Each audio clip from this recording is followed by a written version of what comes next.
Small Pleasures by Clare Chambers, published by Weidenfeld and Nicholson, and this is a novel set in 1957 in the southeast of England, mainly Kent and just southeast London. And just look at what a wonderful book it is. There's a little inset cover, so you have sort of reviews down the side, and look at those wonderful sprayed edges or spredges. Jean Swinney is working in a newspaper office in Kent, and she is left to do all the things the little lady would do. She writes a column about household tips, and so at the beginning of some of the chapters you get her household tips. And so in one, for example, she suggests using an old Macintosh, cutting off the hood and using that as a vanity bag, and then using the rest of the Mac to line a suitcase in case that suitcase were ever to get wet. But I digress. This is essentially the story of Gretchen Tilbury. Jean comes to hear about this woman, who's a Swiss woman, who is married and has a daughter called Margaret. And it appears that Gretchen conceived Margaret and gave birth to her as a virgin birth. No man was involved. And this seems like an interesting story for her to pick up and follow.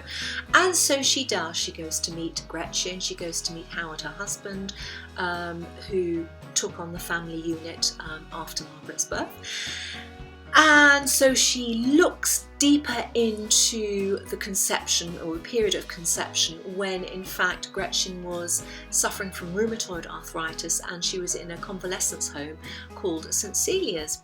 So she goes to interview the woman who was looking after St Cecilia's at the time and her fellow roommates, and she makes some interesting discoveries, but she doesn't tend to make a lot of headway.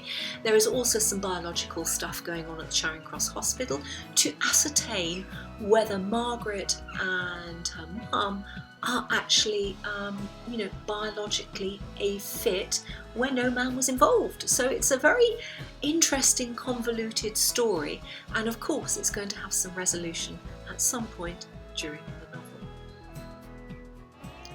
This is not only the story of Gretchen, but it is also the story of Jean, who is living at home with her mum. She's in her 40s, Jean, and she has to look after her rather cantankerous mother.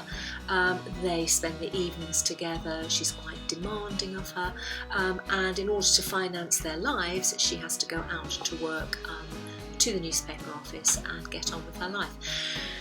But it's kind of like a reduced life, and one or two things happen that mean she actually has a bit of fun, a bit of excitement, and you kind of feel for her because she deserves so much more than actually she has at the moment.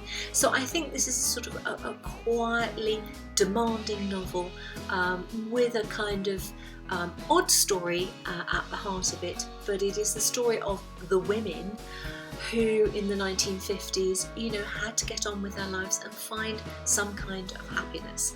So I very much enjoyed this story. It has a poignancy to it, it has a charm to it, and I think if you want something that is a nice, fulfilling read in many ways, then I think Small Pleasures by Clare Chambers is just a lovely read, and it kept me engrossed for a couple of days, and it was a pleasure to read.